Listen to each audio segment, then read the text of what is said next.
qu'on m'entend? On m'entend bien? Je vais essayer d'être assez court. J'aime bien porter un partage autour de 25 à 30 minutes. Et là, je pense même que pour ce soir, 30 minutes, c'est assez long. J'essaierai d'être le plus court possible. Je voudrais nous exhorter ce soir sur la joie que nous pouvons trouver dans le Seigneur. Je voudrais répondre à la question de comment être joyeux ou comment même demeurer dans la joie du Seigneur dans le contexte auquel nous sommes confrontés. Crise financière, crise économique, crise militaire, crise politique. Mais comment dans ce contexte, on peut vivre la joie du Seigneur? Dans un contexte aussi difficile, on peut vivre la joie pleinement du Seigneur et on peut même demeurer dans la joie du Seigneur. Je voudrais m'appuyer sur le texte de Philippiens chapitre 4 et nous lirons du verset 1 au verset 9. Premièrement, il sera pour moi question de notre joie. Et deuxièmement, nous verrons quelques éléments pratiques pour pouvoir vivre dans la joie du Seigneur. Je voudrais faire un peu comme le pasteur Saclier, donner des éléments, des clés qui sont des clés pratiques. Et nous allons le voir dans le texte que nous allons lire ensemble. Je lis la parole de Dieu. C'est pourquoi, mes bien-aimés et très chers frères, vous qui êtes ma joie et ma couronne, demeurez ainsi fermes dans le Seigneur, mes bien-aimés. J'exhorte Évodie et j'exhorte Syntyche à être d'un même sentiment dans le Seigneur. Et toi aussi, fidèle collègue, oui, je te prie de les aider, elles qui ont combattu pour l'Évangile avec moi et avec Clément et mes autres compagnons d'œuvre dont les noms sont dans le livre de vie. Réjouissez-vous toujours dans le Seigneur, je le répète, réjouissez-vous. Que votre douceur soit connue de tous les hommes. Le Seigneur est proche. Ne vous inquiétez de rien, mais en toute chose, faites connaître vos besoins à Dieu par des prières et des supplications, avec des actions de grâce. Et la paix de Dieu, qui surpasse toute intelligence, gardera vos cœurs et vos pensées en Jésus-Christ. Au reste, frères, que tout ce qui est vrai, tout ce qui est honorable, tout ce qui est juste, tout ce qui est pur, tout ce qui est aimable, tout ce qui mérite l'approbation, ce qui est vertueux et digne de louange, soit l'objet de vos pensées. Verset 9, ce que vous avez appris, reçu et entendu de moi, ce que vous avez vu en moi, pratiquez-le. Et le Dieu de paix sera avec vous. Amen.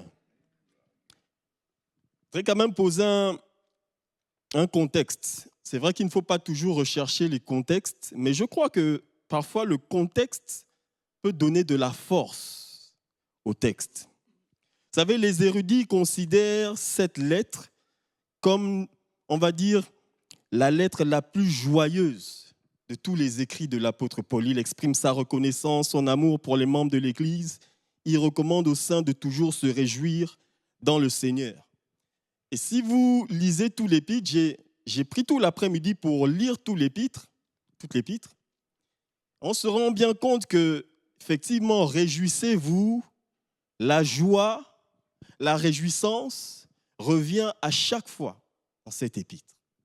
Chose que l'apôtre Paul n'énumère pas toujours dans les précédentes épîtres.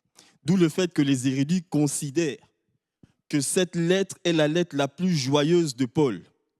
Mais l'autre contexte qui est assez particulier, c'est que cette épître en même temps aussi est considérée comme l'épître de prison.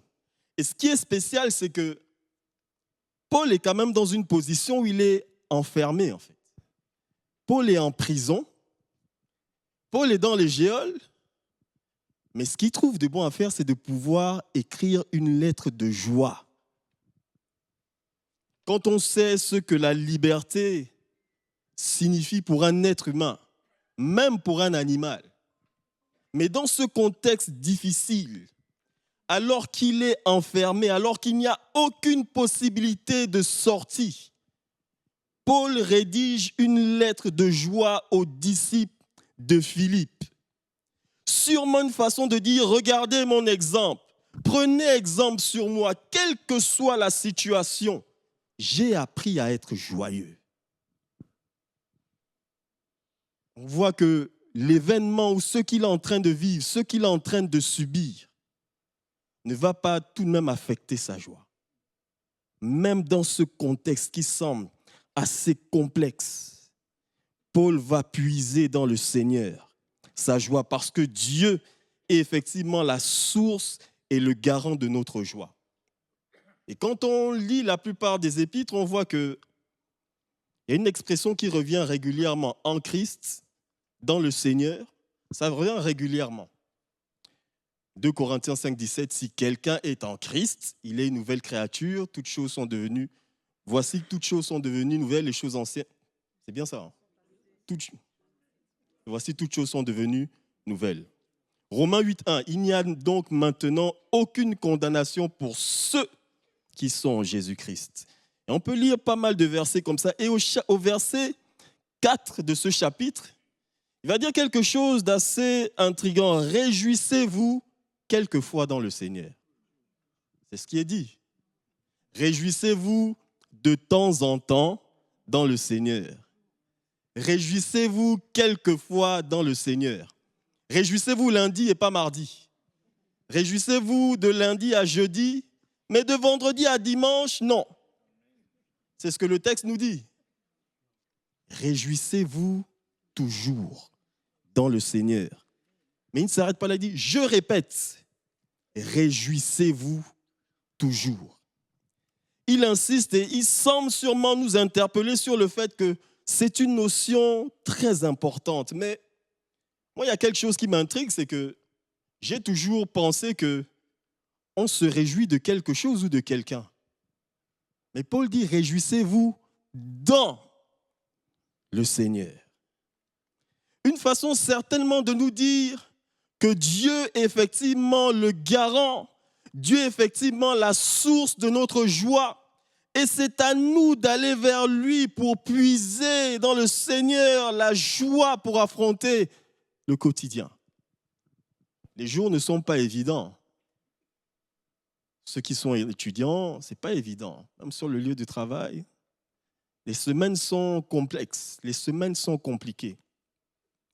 Mais il nous exhorte à pouvoir nous tourner vers notre Dieu.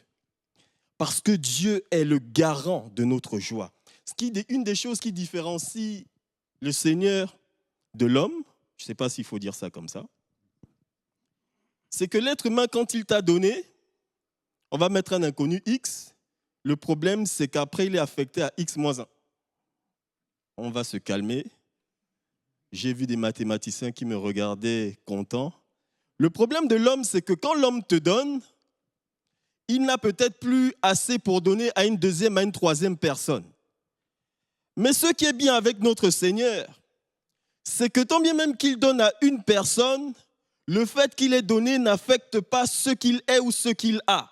De sorte que même s'il donne à une personne, il peut donner à une deuxième personne, à une troisième personne, une quatrième, ainsi de suite. Que je sois au Gabon, que je sois à Rouen, que je sois je ne sais où, Dieu en a toujours parce qu'il en est la source. Et c'est pour ça que Paul nous exhorte à pouvoir aller dans sa présence. Je sais que là, je suis un peu théorique, mais je vais aller dans la pratique en m'appuyant sur le verset. Psaume 16, 11 dit « Tu fais connaître les sentiers de la vie, il y a d'abondantes joies devant ta face, des délices éternelles à ta droite. » Et ce verset nous incite à nous tourner vers le Seigneur, non pas parce que tout va bien, parce que c'est en lui que la joie véritable prend source. La joie de Dieu n'est pas superficielle. Et Paul a donc appris à aller puiser dans le Seigneur, et ça, quelle que soit la situation, quel que soit le moment, nous pouvons puiser dans cette source parce que cette source est intarissable, elle est constamment disponible. Amen. Et je vais rapidement, il est 20 heures. dans quelques éléments pratiques. Et là, nous allons nous appuyer sur le texte que nous avons lu ensemble. Comment vivre la joie du Seigneur? La première chose que Paul dit, c'est pourquoi, mes bien-aimés et très chers frères, vous qui êtes ma joie. La première chose pour vivre la joie du Seigneur, c'est de pouvoir demeurer dans la communion fraternelle. L'apôtre Paul fait le constat que toutes ces églises qu'il avait implantées étaient encore là et c'était comme pour lui une preuve de la fidélité de Dieu.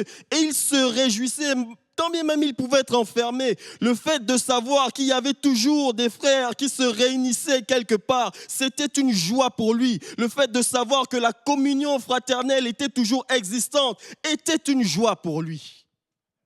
Des fois, nous avons tendance à nous isoler lorsque nous n'allons pas bien. Je pense que c'est une erreur. Après, ce n'est peut-être pas le cas de ceux qui sont ici. Mais je connais beaucoup de frères et sœurs, lorsque ça ne va pas, ils s'isolent. Et je crois que ça, c'est une erreur. Au contraire, lorsque ça ne va pas bien, lorsque nous n'allons pas bien, nous venons dans la communion fraternelle, dans la communion des frères. Psaume 133, 1 se rappelle de ce verset. Voici qu'il est agréable pour des frères de demeurer ensemble. Et la fin du verset, c'est là que l'Éternel envoie la bénédiction, la vie pour l'éternité. C'est dans la communion, dans l'échange. Lorsque je ne vais pas bien, je me pose beaucoup de questions. Je vais à la rencontre d'un frère qui a peut-être vécu ce que moi je vis. Et il me témoigne de ce que Dieu a fait dans sa vie, de comment Dieu l'a sorti de cette situation. Et moi, je me sens encouragé. À ce moment, la joie peut revenir. La communion fraternelle. Ta louange et ta prière, tu ne sais pas, quand tu pries, le bien que ça apporte dans la vie de quelqu'un. Tu ne sais pas. Mais quand nous sommes là dans la communion en train de prier ensemble, tu ne sais pas ta louange, tout le bien qu'elle peut apporter peut-être dans la vie d'un frère ou d'une sœur qui est au fond de la salle. Quand on a fait le jeûne et prière, c'est moi qui apportais le partage le premier soir. J'ai pris toute la nuit pour préparer le point d'appui. Pour préparer, pour prier. Et puis, alors que je termine de rédiger ce que j'ai à rédiger, j'ai à cœur un verset. Sophonie 3,17, qui retentit fortement dans mon cœur. Et puis, je note, et je me dis, bon, à la fin, si Dieu le permet, je vais partager cela. Et puis, à la fin, je partage. J'aime bien les témoignages quand je donne un point d'appui, quand je donne un partage, pour illustrer ce que je dis. Et puis, 1 à 2 heures après la fin de la réunion, il y a une aînée qui m'écrit pour me dire, mais le verset de Sophonie que tu as communiqué à la fin, en disant que c'est ce que tu avais à cœur, avant de venir à la réunion, je lisais le même verset et Dieu me l'avait mis à cœur. Et je peux vous dire que j'ai été béni toute cette journée de vivre l'exactitude comme ça avec le Seigneur.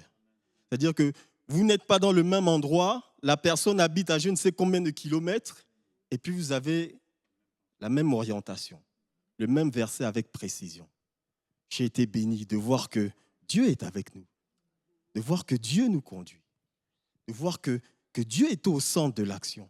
Et c'est ça la communion fraternelle. Si vous ressentez que vous êtes peut-être fatigué, et c'est dur en ce moment, ne vous privez pas de la communion fraternelle. Vous savez, même dans un échange comme ça, à la fin d'un culte, vous pouvez échanger avec un frère et puis vous ne savez pas, Dieu parle tantôt d'une manière, tantôt d'une autre. Il peut passer par un frère, il peut passer par une sœur pour pouvoir répondre à votre problème. La communion fraternelle. Deuxième chose, verset... Je regarde l'heure. Verset 2 et verset 3. J'exhorte Évodie et j'exhorte Syntyche à être d'un même sentiment dans le Seigneur. Et toi aussi, fidèle collègue, je crois qu'il parle d'Épaphrodite, si je ne me trompe pas. Oui, je te prie de les aider, elles qui ont combattu pour l'évangile avec moi et avec Clément et mes autres compagnons d'œuvre, dont les noms sont dans le livre de vie. On nous parle de ces deux sœurs. Je tiens à préciser que l'église de Philippe, on peut le voir dans Acte 16. Acte 16, je crois, du verset 11 au verset 15. L'église de Philippe naît d'une réunion de prière de femmes. Et vous voyez la précision de ce que je dis en Acte 16, du verset 11 au verset 15. Et je crois qu'on ne nous donne pas plus de détails que ça, que Évodie et Syntyche faisaient sûrement partie de ce groupe de dames-là. Des dames qui ont servi avec Paul, qui ont servi le Seigneur, qui ont contribué à ce que le royaume soit étendu dans la ville de Philippe. Et puis, à un moment donné, on ne sait pas comment, on n'a pas plus de détails. Mais quand on lit ce passage, on comprend bien qu'à un moment donné, il y a eu une discorde entre les deux sœurs. La discorde a été sûrement publique, de sorte que Paul, même dans la prison, a eu vent de ce qui s'est passé. Et Paul, touché, exhorte les deux sœurs à pouvoir arranger ce problème. Un des moyens de pouvoir vivre la joie du Seigneur. Je sais que ce que je vais dire n'est pas évident, n'est pas facile, c'est très difficile, mais c'est de pouvoir exercer le pardon. Je vous assure qu'il y a de la joie à donner le pardon, il y a aussi de la joie à recevoir le pardon. Même si vous donnez le pardon et que la personne en face ne vous rende pas ce pardon, vous avez fait votre part. Il y aura toujours de la joie lorsqu'il est question de faire ce que Dieu nous demande. Toujours. On est toujours gagnant à faire ce que Dieu nous demande. Toujours. Et il y a énormément de joie. Comme je vous ai dit, je sais que ce n'est pas évident. Je sais que ce n'est pas facile. Je sais que ce n'est pas instantané. Parce que des fois, on a tendance à se dire, mais cette personne m'a fait ça. Mais il faut exercer le pardon.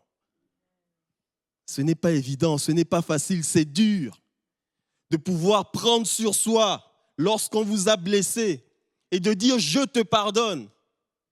Mais c'est ce qu'il faut exercer. Et je vous promets qu'en faisant ça, si vous êtes là dans cette salle ce soir, la joie du Seigneur sera votre partage.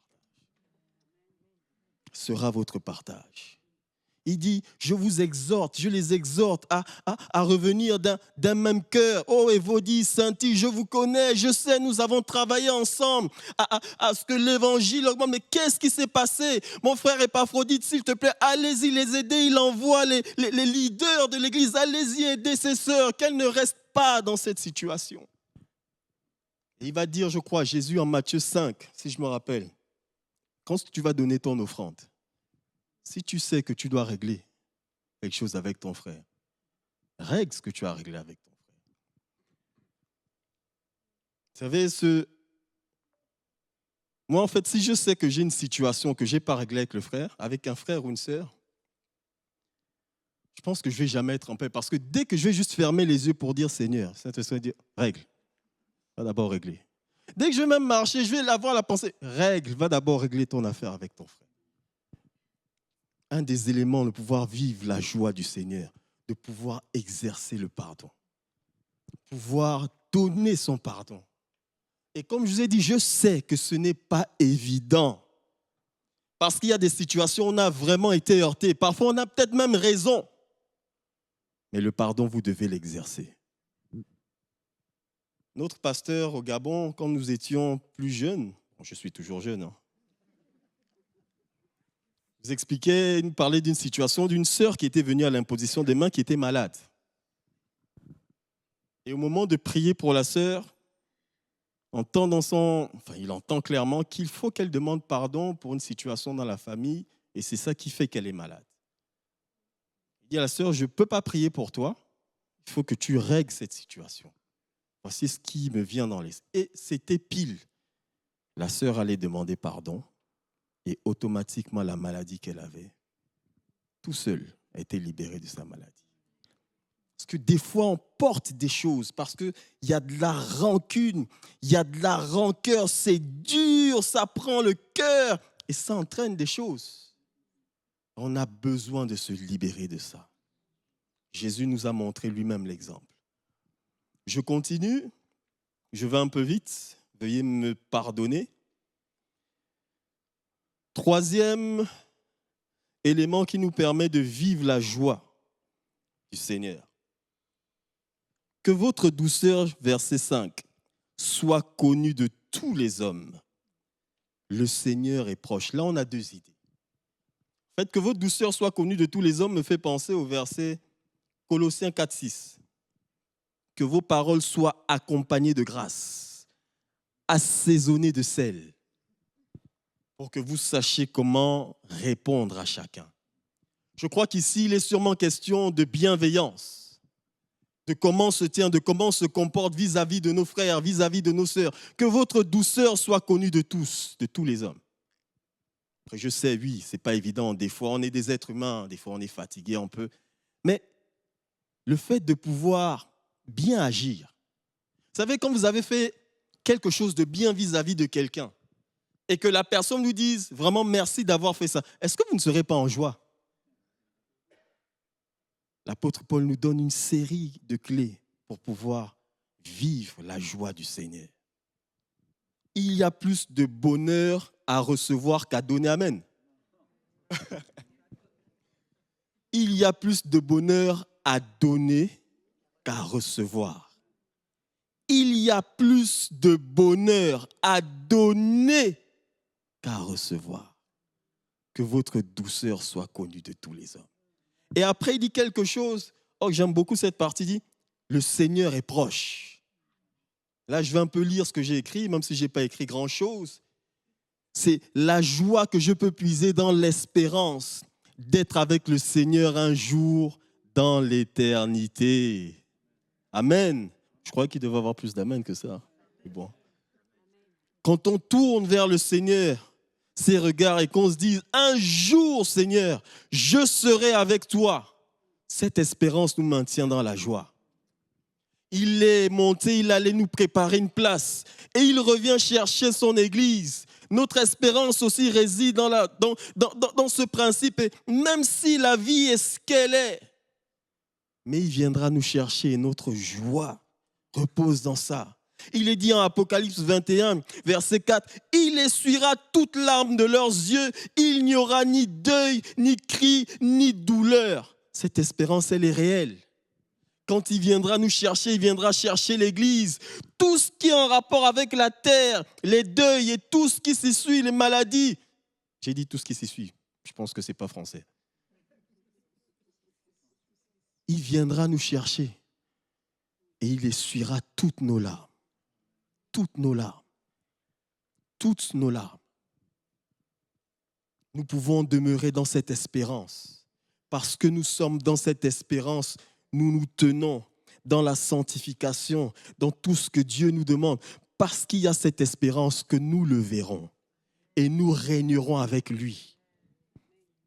Nous, notre objectif, c'est l'éternité. En fait, c'est de repartir vers chez nous. C'est ça notre objectif.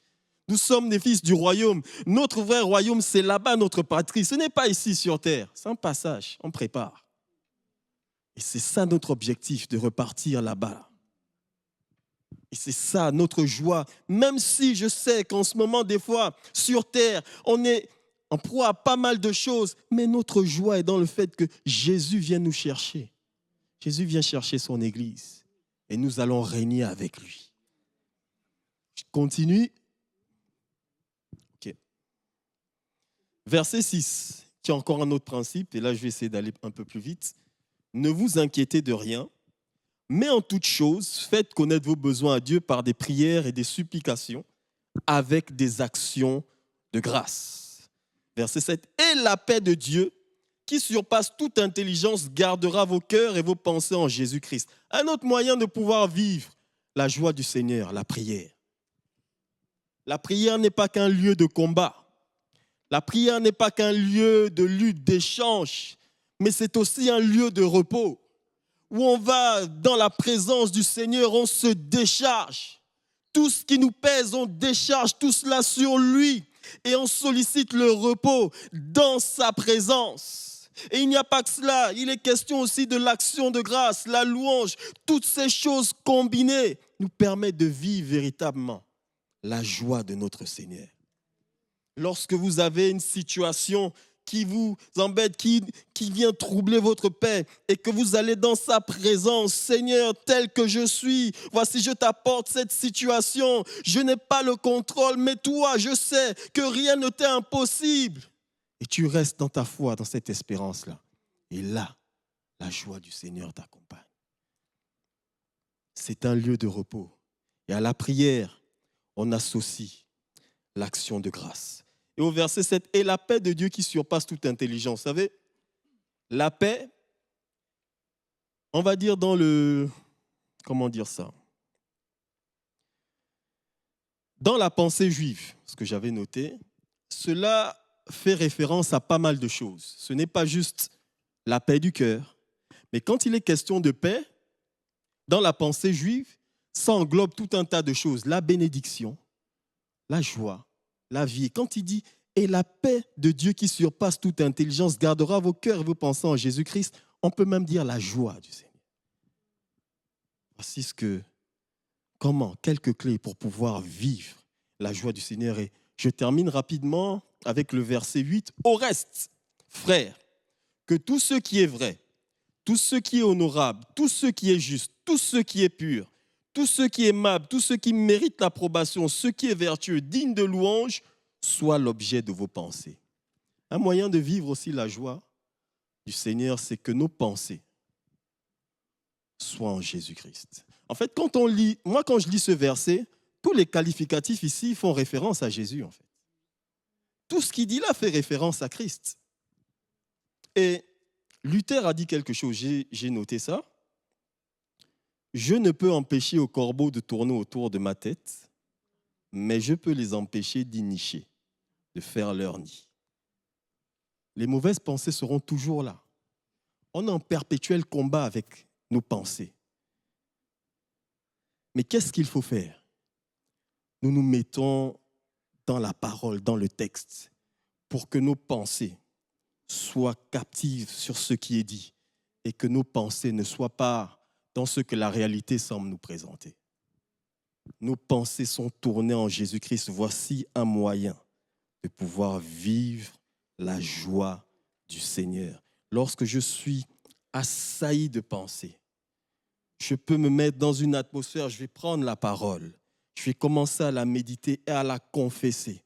Automatiquement, je peux ressentir que tout ce bruit-là qui vient de l'extérieur se dissipe parce que la parole de Dieu s'établit dans ma pensée. Et toutes ces choses, tous ces bruits qui voulaient entraîner la tristesse ou autre se dissipent. On laisse la joie que donne le Seigneur parce que nous mettons notre foi pratique sur ce qui est dit. Voici quelques éléments brefs. Si c'était un dimanche, j'aurais été un peu plus long. C'est un mardi, on est obligé de gérer le temps. Voilà donc quelques éléments, frères et sœurs, pour pouvoir vivre la joie de notre Seigneur. Amen. Est-ce qu'on peut prier ensemble? Nous voulons te bénir, Seigneur. Tu es la source, Seigneur, le garant de notre joie, Père. Et c'est en toi, Seigneur, que nous venons puiser notre joie.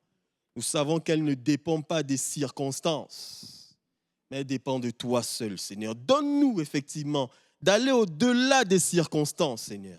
Aussi difficile soit-elle, aussi complexe soit-elle, mais donne-nous de pouvoir nous appuyer sur toi et toi seul, Seigneur. Rien ne t'est impossible. Tu es grand, tu es tout-puissant, tu es vivant, tu es le même hier, aujourd'hui, éternellement. Tu demeures le même. Ce que tu as fait, tu peux encore le faire et tu le feras, Seigneur. Que ton nom seul soit béni. Je prie dans le nom puissant de Jésus, pour un cœur qui est peut-être dans la tristesse, Seigneur, pour un cœur qui vit quelque chose de difficile et de douloureux, afin que la paix, la joie du Seigneur soit son partage ce soir, au nom de Jésus, que quelque chose de spirituel et de surnaturel, Seigneur, puisse toucher le cœur de quelqu'un ce soir. Merci pour tout ce que tu fais. Nous avons effectivement une pensée, Seigneur, pour toute l'Église persécutée, puisses-tu les fortifier, Seigneur, par ton bras tout-puissant, au nom puissant de Jésus. Seigneur, tu vois ce qui se passe à Madagascar. Merci d'étendre ta main pour l'Église. Oui, nous prions, Seigneur, pour le climat, la violence dans ce pays. Nous nous dressons au nom puissant de Jésus. Nous prions, Seigneur, contre cela. Au nom de Jésus-Christ de Nazareth.